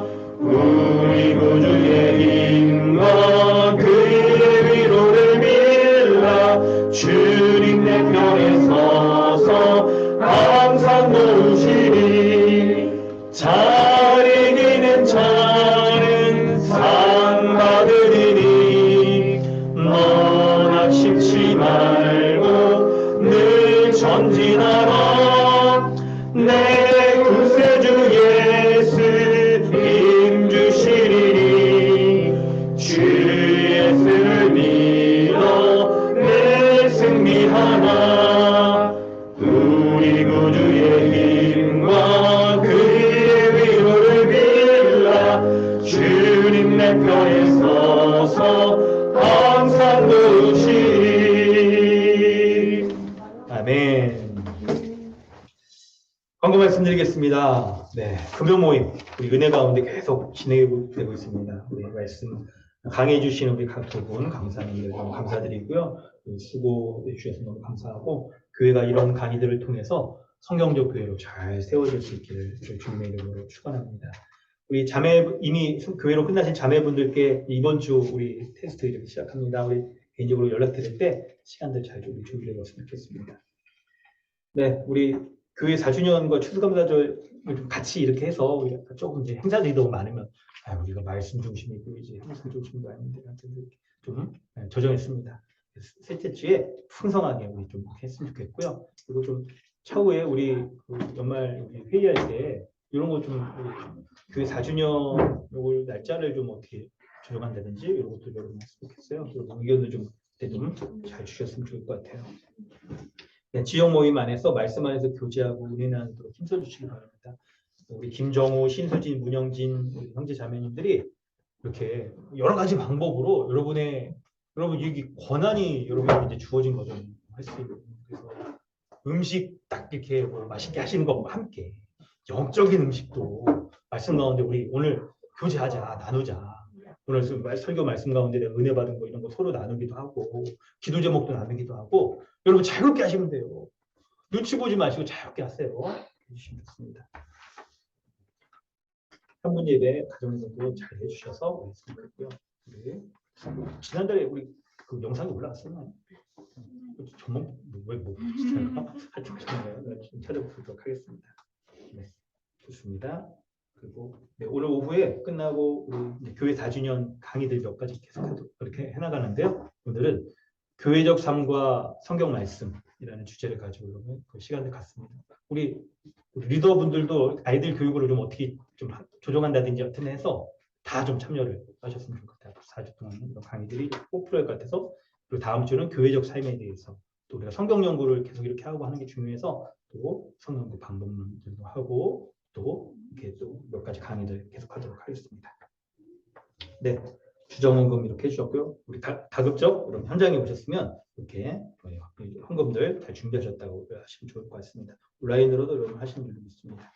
네, 기도하도록 하겠습니다. 하나님 주님 은혜 주신 거 감사합니다. 예수 그리스도 주님의 은혜, 주님이 승리하신 그 의의 선물을 우리에게 주신 것 인정하는 믿음으로 하나님 나라 백성 되어서 우리가 하늘 아버지께서 우리에게 주시는 은혜 가운데 일용할 양식의 공급을 받으며 살아가는 것을 우리가 믿습니다. 우리의 삶에서 우리에게 주신 모든 것, 주님이 은혜의 선물로 우리에게 주신 것을 믿는 믿음으로 먼저 11조의 예물을 주님 앞에 올리고 주정헌금과 감사헌금 또 성교 부재 건축의 헌금들을 주님 앞에 올려드립니다. 각각의 쓰임새에 합당하게 또 교회적 삶을 살아가는 귀한 예물로 쓰일 수 있도록 은혜 더하여 주시옵소서. 하나님 믿음으로 기도하는 성도들의 구체적인 삶의 현장 가운데서도 육신적인 건강과 가정의 문제, 개인의 일신의 문제, 또 사람들과 관계의 문제, 직장에 대한 문제, 미래를 준비하는 모든 문제까지 기도하는 모든 것 하나님께서 하늘 아버지께서 일용할 양식 우리에게 주시는 것을 믿고 주님 주시는 은혜로 날마다 살아가기 조금 더 부족함이 없도록 은혜 더하여 주시고 인도하여 주시옵소서. 지금은 우리를 죄악 가운데 구원해 주신 우리 구주 예수 그리스도의 은혜와 하나님 아버지의 무한하신 사랑과 성령님의 내주하시며 충만케 하시는 은혜가 오늘 믿음으로 살아가기를 순종하는 의의 열매를 맺으며 살아가기를 결단하는 우리 모두 가운데 지금부터 영원토록 함께 있을지어다. 아멘.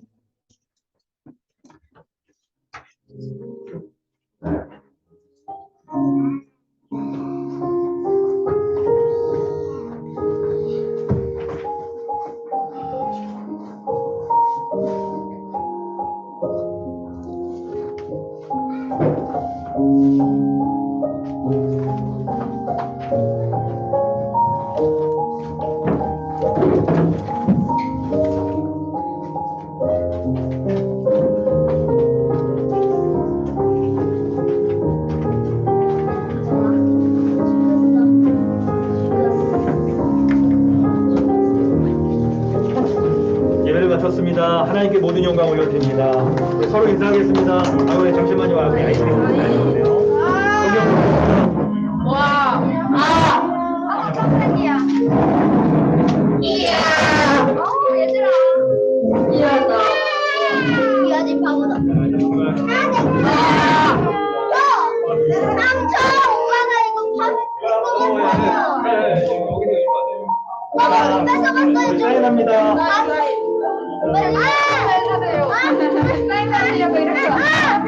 얻었어.